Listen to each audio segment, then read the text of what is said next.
of all, thank you so much for coming here despite the busy schedule. And I think I now have 15 minutes. So I'll try to finish in 20 minutes. So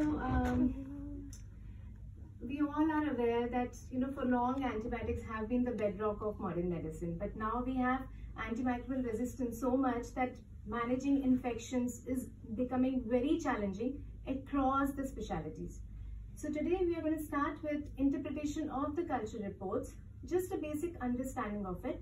And at times, it's almost like, unlocking a mystery, like this picture which we can see here. So when we talk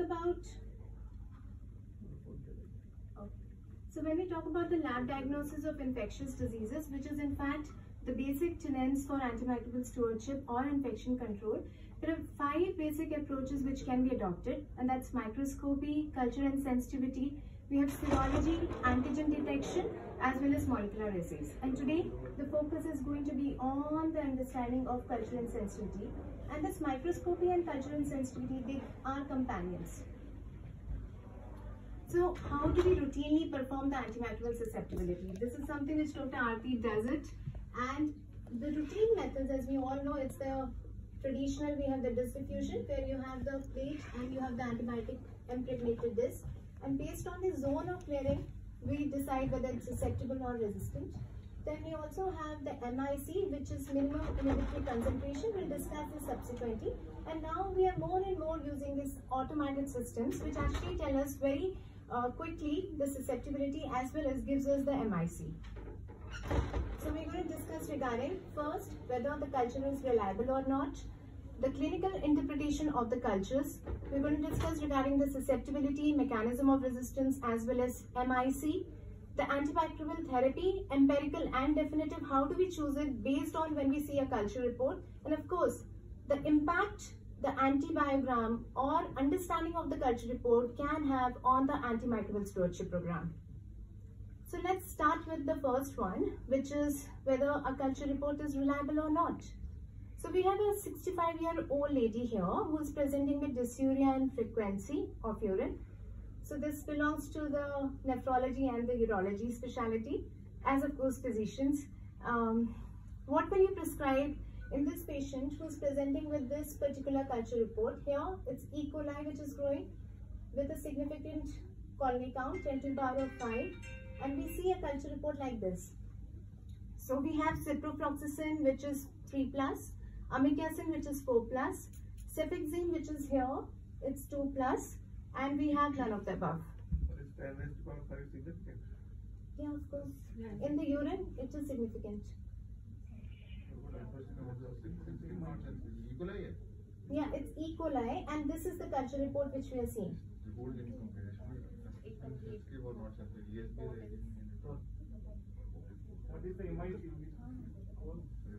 Okay, so first of all, if we see a report like this, Dr. Aarti will say it and Dr. Neha said it right. It's basically, if we see a report like this, we need to change our microbiology lab. This is not a reliable report at all. Luckily for us, the SRL, we don't see reports like this, but from outside, we will see many reports coming to us like this. So the report has to be either sensitive or intermediate or resistant. And what is the implication when we see it as sensitive? It means that the chances of achieving a clinical success is high, close to 95 to 97%. And then if it is resistant, then the chances of achieving a success is less than 16%. But it will again depend upon what kind of antibiotic which we are choosing, and also it will depend upon the concentration achieved by the antibiotic at the site of infection. Now, what about the intermediate? Intermediate indicates that there can be possibility by using the PK/PD, which we are going to discuss tomorrow, we may be still able to achieve a clinical success. That is, we still may be able to achieve or treat that infection. So the first is we must identify the reliable report. Now coming to the clinical interpretation of the cultures. This is a 22-year-old gentleman with a road traffic accident, and he had an ICU stay and he had received multiple antibiotics, carbapenems. He had a Foley's catheter in situ, tracheostomy, peripheral venous cannula, no other invasive devices, and was shifted from the ICU to the ward. That's where he developed the fever. So here, because he developed fever, we sent the blood cultures. So the blood cultures grew this. This is Staphylococcus hemolyticus. See, whenever we discuss this, we need to always look beyond Staphylococcus, whether it's aureus or it's something else like hemolyticus or epidermidis. And there, in the urine culture, it is growing a carbapenem-resistant Klebsiella pneumoniae. So based on these culture reports, this patient was initiated on tigecycline and colistin, and the fever was persistent. In fact, it was increasing, and that's when an ID reference was given. So what will you do? What is the next best step in the management of this patient? Continue with tigecycline and colistin, shift to vancomycin and colistin with imipenem, because that's a combination therapy for CR, Klebsiella pneumoniae. Repeat blood cultures from both the sides. None of the above. That's why they call me, called us. So yeah, but any comments, anyone? So here we have to always correlate what is the clinical, clinically correlate the culture report. Not all the positive cultures have to be treated. Like our body is actually full of microorganisms. We live in a sea of microbes, and any body surface can be colonized with a microbe, and microbes can contaminate any clinical specimen. So clinical correlation of the positive cultures is absolutely needed. Especially so we must when you have a single cons, that is never supposed to be treated. Absolutely, this is what you elaborated yesterday also. Yeah. Coagulous negative. So we had one report, one blood culture with a positive with Staph hemolyticus. Staph hemolyticus, yeah. That is to be ignored. Yeah. If there is a strong suspicion, we should send repeat cultures and paired ones. Only for coagulous negative. Cons. Coagulase negative staphylococcus. CONS.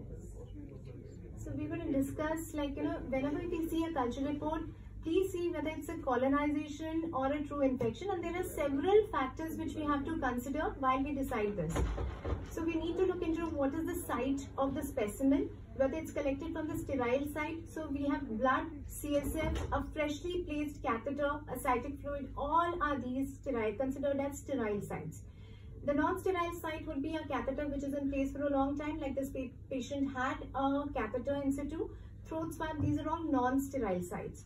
We need to look, even if it's a sterile site, for example, the blood was a sterile site, but still it's growing cons. So we need to look into the organism. So always look beyond. If the lab is giving us report GPC is growing, it may not be Staph aureus or enterococci, it will be cons. And if it's single blood culture which is positive, it's likely a contamination, which happens a lot of times. Besides, we need to look into the clinical status, the immune status of the host. For example, if suppose we have Aspergillus being isolated, in an immunocompromised patient like a lung transplant, that needs to be treated, but may not be really need to be treated in someone who's an immunocompetent individual. Again, Candida in urine in a neurosurgical patient who is just catheterized need not be treated if he is asymptomatic. But in a neutropenic patient, it needs to be treated. Or if a patient is undergoing a surgical urological intervention, then again it needs to be treated. Otherwise, not. Presence of a processes. If there is a GPC growing from the blood culture, but the patient has got a central line and the patient is symptomatic, then we need to treat it.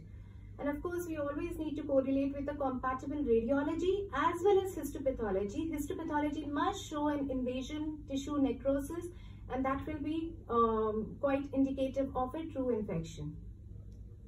So coming back to our case, so here we have this blood culture which is growing Staphylococcus hemolyticus. So always look beyond Staphylococcus, whether it's aureus. If you see aureus, that's a red flag sign that needs to be treated. But if it is epidermidis or if it's hemolyticus, that is a coagulase negative staph, and these are common commensals of the skin. So these do not, only one culture positive, very likely a contamination, as Dr. Adi just mentioned. So this is very likely a contamination, and it is significant only if there are multiple cultures which are growing in the presence of prosthesis. and also the time to positivity. So that if there is if it's growing very early in the lab, like less than 16 hours, then again there is a possibility of it being a infection rather than a contamination. Now coming to the urine culture here, as we can see here, so this is a non-sterile site and there is always a colonization of the catheter. There is 5% per day of colonization, which indicates that by the end of 7 days, 25% of the patients, and by the end of 1 month, almost everybody who is going to have a catheter is going to have a positive urine culture. So again, we need to, there can be other focus of infection rather than a UTI. I think this is much more important, and especially bedridden patients who have a Foley's catheter or a catheter in situ for a long time. So in this patient, this was a very likely contamination, as well as this was a catheter-associated asymptomatic bacteriuria. And since the patient was clinically stable, creatinine was also normal, the possibility of a drug fever was being considered. We stopped all the antibiotics, the broad spectrum antibiotics were stopped. And this patient, there was slowly a resolution of fever, which usually takes around 4 to 5 days. It just does not stop immediately. And subsequently, this patient had a very long, prolonged course in the hospital. But since he was off antibiotics, he grew the bacteria, but they were all susceptible. So this correct interpretation of the culture report has an impact on the use of antibiotics, on, of course, reduces the healthcare cost, and also has an impact on the flora. So this actually brings us to the discussion on what needs to be the right way of collection of blood cultures, which Dr. Aarti has alluded. It is very, very important to have a clean catch. It has to be a clean collection of the blood sample with, of course, the proper technique. And it does not matter whether the patient is spiking fever or not. It can be sent anytime. What's important is that we need to collect it in the right volume. Volume is the most important indicator when we talk about the positivity rate. So when we send only one bottle of blood culture, which is like, it will grow, it will detect the microorganisms only 10 to 15%. However, if we increase the number of volume, it will result. So if you're sending one set, which is 2 bottles, 8 to 10 ml in each bottle, it will increase the sensitivity to up till 65%. Subsequently, 2 sets, so if it will be 80%, and 3 sets will be close to 95%. So if a patient has got a central line and a spiking fever, so there should be at least 1 set, which is 2 bottles from the central line, and another set from the peripheral percutaneous puncture. This will increase the sensitivity of isolating the bacteria, plus it will also help in differentiating whether it's a CLABSI or not based on the differential time to positivity. So I think this is another patient who was posted for DVR, and the blood culture, this patient had an E. coli which was from the urine. And again, this patient was, if you look at it, the pustules were not there at all, and the patient was clinically completely asymptomatic. So this indicates that this was a contamination. This was not even a colonization. And this can happen if there is a sample is collected but is kept in the ward for a long time. There is a delay in processing, so the bacteria will grow. So very, very important that all cultures have to be interpreted properly. And there is another side of the story as well, that there is a patient who has got a UTI, is on pyelonephritis, 21,000 counts, is spiking fever, is on antibiotics, the cultures are sent, in the lab it grows an organism but is not in the significant colony count, and sometimes it may get discarded, I don't know, but if the patient is symptomatic, is on antibiotics, even this insignificant colony count of the bacteria is significant for the clinician, because then we can always de-escalate. That's why forms are important. History is important. History is very, very important. Absolutely right. Again, clean catch is very important. So midstream sample collection, which needs to be emphasized everywhere. And if the patient is on a catheter, then we have to collect it from the port. So there is a separate port through which we should collect it. And it should be transported immediately, never refrigerated. Again, similarly for the pneumonia, we have to clinically correlate with the gram stain, as well as if suppose the gram stain is not showing Staph aureus and is negative for the gram negative, in the absence of, especially in the absence of antibiotic, then it is unlikely to be a case of pneumonia. What is the minimum amount of time that should be given for a urine sample from collection to lab? Approximately 2 hours, 6 hours, 8 hours, 10 hours. So beyond So, 4 hours, yeah. collection to processing, putting on the plate, that's maximum 4 hours that we allow. That means technically all urine samples that are collected should be timed. To say that it's collected at 8 o'clock, at 11 o'clock, it should be processed, correct? True. I mean, this actually holds good for all the Yes, samples. And it's Yes. Correct? Yes. What happens in fluid sample? So very recently, actually, that's an NABL requirement that all the samples have to be timed. What you just said. Yes. So we are putting a process in place, Dr. Vriti. We initiated that, and I would send the form to you for approval. And it's like it's going to go to MSOG or what? MSOG, and it will soon be in place. So we expect maybe a month. No, before that. Before that? Yeah, 15 days. 15 days. This For will be in 15 place. days Every of- sample will be dated and timed. So for 15 days, shouldn't we send the urine cultures? So I believe they are You've not been sending kept- for all these years. Yeah, I believe. Yeah. So in-house lab, it is not usually a problem. Okay. So now the problem sometimes happens when the patient falls in the evening, that patient is running fever, signs of pyelonephritis. Before we want to start antibiotic, we tell them that collect a urine sample and then start an antibiotic because of the clear sign. Now what happens to these samples? These are collected somewhere in a collection center. Collection center in the hospital or No, I'm saying the patient Outside. falls, Okay. running fever, Yeah. needs antibiotic. We tell them to collect sample or give the sample to the nearest lab and then start antibiotics, right? Now what happens to these samples? Obviously these are plated in the morning. So these samples, if the lab is, if the collection center is off-site, then Most they of them transport in a boric acid transport tube. That's a separate transport system.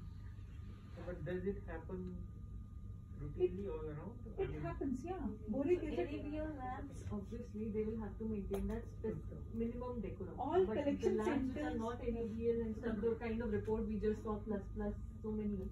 So you can't really rely on those, obviously. How to make it possible to operate the room? You are taking a sample, the study goes on for 4 hours. Sample is taken at the beginning. To last with that.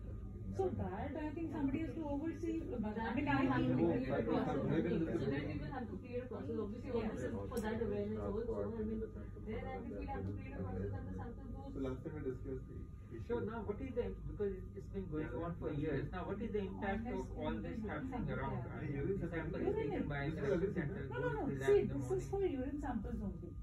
So all of the samples, if like for your biopsy samples, ideally they should be sent then and there because we face another issue over there. Patient discharged ho gaya and then we receive the sample. But other samples are not contaminated, especially biopsy because it is in formalin. So nothing goes wrong. with it. Culture. So they take Culture maybe, You know, but only urine, yeah, you're saying. okay. No, he's not talking about Culture of urine. He says Culture, any- others. Other body parts. So there actually we really don't face a problem because the only requirement is it shouldn't be too old, it shouldn't get dried out. And even the synovial fluid that can be sent in the blood culture bottles. So if we send in blood culture bottle, it will increase the sensitivity and avoid the So all contamination. fluids, all sterile fluids are coming in blood culture Great, bottles. That's already. And हम आप हमारे पास container में भेजते हो, we put it, we load it in blood culture bottles. Ideally they should be, yeah, Ah. that's what I keep saying. Yeah, Ideally you should. yes. They should only Yeah. do it. Yeah. So Right. the blood culture Well, bottles then are shouldn't- there. It's just the process which needs to change. I keep telling them, वो आपसे कभी But बात none नहीं of us ever knew about it. Yeah, that's what. Yeah. So I believe that's what the That's Right, why we are yeah, here. Yes. Correct. I agree. None of us ever knew about it. So now that we know, we will create a process. Yeah. And The problem with the cultures is synovial fluid, right? Exactly. You Surgery. can, yeah, directly put it into Yeah. the blood So culture So bottle. that Yes. minimizes the chances of contamination. I have been communicating it to nurses somehow directly with the clinicians. Yes. Not reach. Yeah. Yeah. After this, there will be change of culture. Yes. Change of culture of sending cultures. Yeah, yeah. Yeah. And So, regarding the other samples, like suppose there's a first coming out from the bone or somewhere, then what should it? So that goes in a sterile container. The only requirement is it shouldn't get dried up. So ideally, even if that's delayed by 4-5 hours, it's okay. 6-7 hours, it is okay. And for tissue culture, Same. They shouldn't be dry. tissue तो dry हो जाएगा तो अगर container के अंदर है तो नहीं Saline होगा। डाल सकते हैं। Saline डाल सकते हो। Yes, you can. You can put some saline. Yeah, you can do that. It's just that, you know, in the OT there is a practice that they send everything at the end of the day. Because वो होता क्या है कि suppose during the surgery we say okay this is something we are looking at it, we should take a sample of it. We take the sample until we fill the form, nobody will take the sample. That's the problem. And when we fill the form, when we finish surgery. Okay, that's the problem. But that's okay for you, no? You're saying No, there's that's no okay for problem. me, yeah. It's only the urine which is like 4 hours.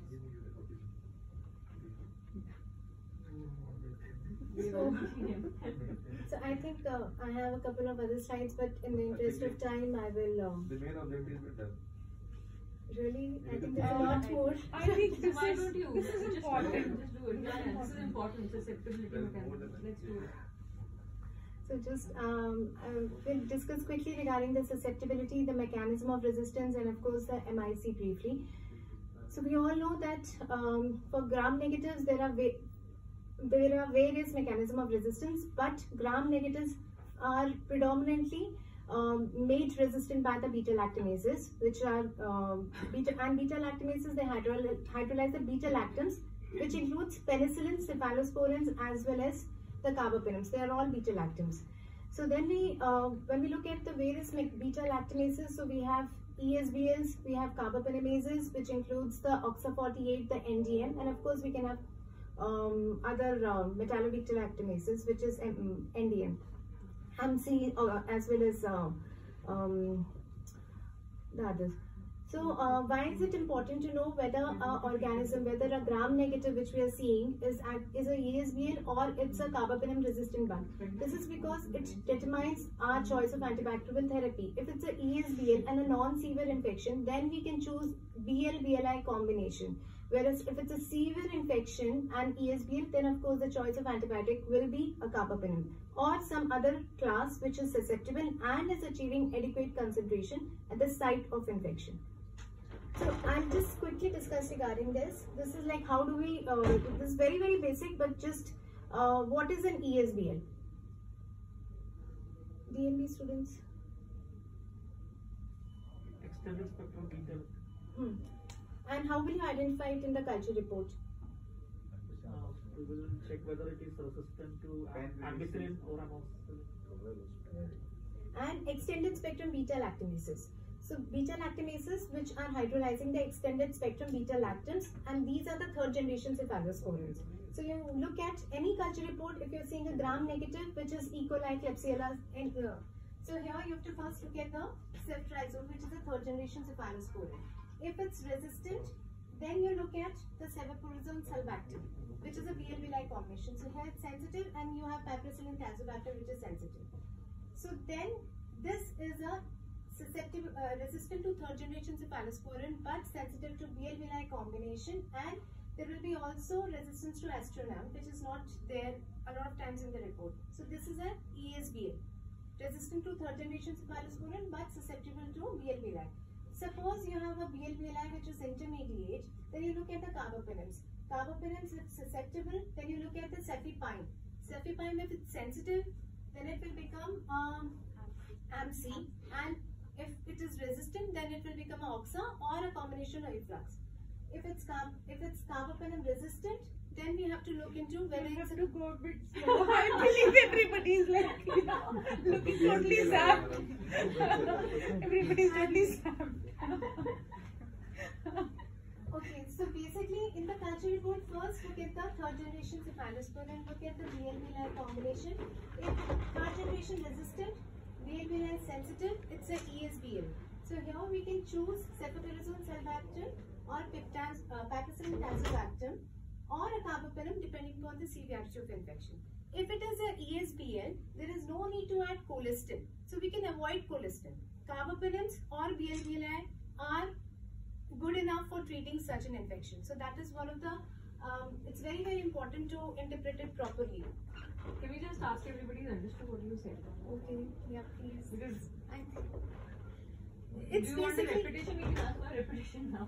It's just that like it's important to know whether it's a ESBL or not, because if it's ESBL, then we can avoid colistin. It's not like the patient is critically ill in the ICU and then polymyxin has to be given. It's not like that. If you have a susceptibility to carbapenems, and most of the time carbapenems are achieving adequate or are achieving good concentration at the limited sites as well, including meninges, then there's no need to add a systemic polymyxin as such. So step up gradually. Yeah. That's the key. Or maybe a step up depending on and then step down. So de-escalation. So de-escalation is 0 in our hospital typically. Just doesn't happen. Yeah, it's just the escalation that is happening. Okay, so let's look at this patient as well who's present. This is a young girl who's coming with E. coli in the urine. She has basically UTI, E. coli growing, and then you have the sensitivity like this. So you have, what is it I've analyzed? This is third generation cephalosporin ceftazidime, which is resistant. Then we look at the piperacillin tazobactam, which is sensitive here. A lot of times the first and the second generation is not mentioned, but we should look, you know, if the third generation is sensitive, suppose, then we should look even at the first and the second generation. In this particular patient, although it's a ESBL, but amoxicillin clavulanic acid is sensitive, and it can happen if it is a non-CTXM. So depending on what is the site of infection, even this can be used. So what is CTXM? CTXM is again one of the beta lactamases. CTXM is the most common ESBL producing beta lactamase.